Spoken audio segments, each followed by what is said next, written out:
किस्मत का खेल, भगवान के हाथ। पंजाब के एक छोटे से गांव में अरमान नाम का एक गरीब लड़का रहता था। उसका घर कच्ची ईंटों का बना हुआ था। बारिश होती तो छत में से पानी टपकता था। पिता कई सालों से बीमार थे और मां लोगों के घरों में काम करके घर का चूल्हा जलाती थी। अरमान पढ़ाई में बहुत तेज था, पर घर की गरीबी ने उसके सपने छोटे कर दिए थे। हर रोज वह खेतों के पास बैठकर सोचता, रब ने मेरी तकदीर इतनी बुरी क्यों लिखी। गांव के और लड़के अच्छे कपड़े पहनते, मोटरसाइकिलों पर घूमते, पर अरमान के पास एक पुरानी साइकिल भी नहीं थी। एक दिन उसके पिता की तबीयत बहुत खराब हो गई।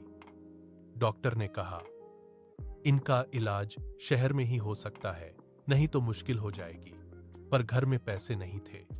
अरमान ने फैसला किया कि वह शहर जाकर काम करेगा। अगले दिन सुबह वह एक छोटा सा बैग लेकर शहर की ओर निकल पड़ा। रास्ते में एक बूढ़ा फकीर पेड़ के नीचे बैठा था। फकीर ने अरमान को रोककर कहा, पुत्र, चेहरे पर इतना दुख क्यों है? अरमान ने गुस्से से कहा, बाबा जी, मेरी तकदीर ही खराब है। रब ने मेरे लिए कुछ अच्छा लिखा ही नहीं।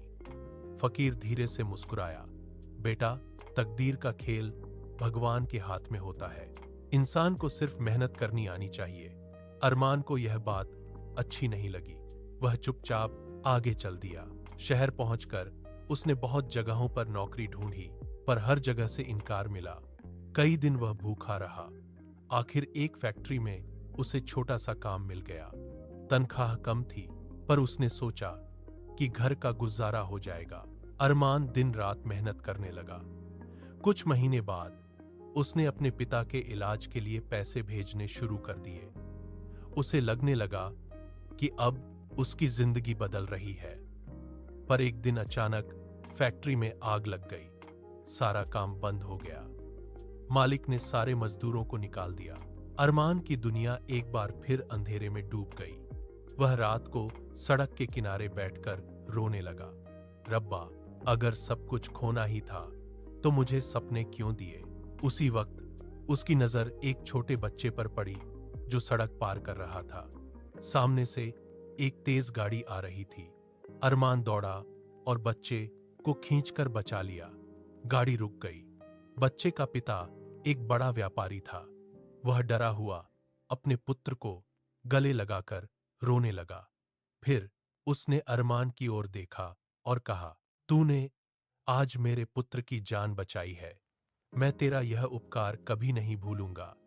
व्यापारी ने अरमान को अपने दफ्तर में नौकरी दे दी। धीरे धीरे अरमान की ईमानदारी और मेहनत करके वह उसका सबसे भरोसेमंद आदमी बन गया। कुछ सालों में अरमान ने अपना घर बनाया, पिता का पूरा इलाज करवाया और मां को काम करने से रोक दिया। गांव के लोग जो पहले उसे गरीब कहते थे, आज उसकी इज्जत करते थे।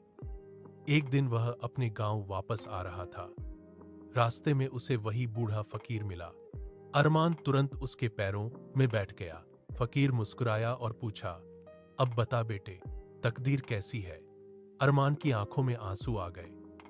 बाबा जी, मैंने उस वक्त फैक्ट्री बंद होने को अपनी बर्बादी समझा था, पर आज समझ आया कि अगर वो फैक्ट्री ना बंद होती तो मैं उस बच्चे को ना बचाता, ना ये जिंदगी मिलती। सचमुच तकदीर का खेल रब के हाथ होता है। फकीर ने कहा, इंसान सिर्फ आज का दुख देखता है, पर रब आने वाली खुशी भी जानता है। इसलिए कभी हौसला नहीं हारना चाहिए। अरमान ने आसमान की ओर देखा। आज पहली बार उसे अपनी मुश्किलों पर गुस्सा नहीं था।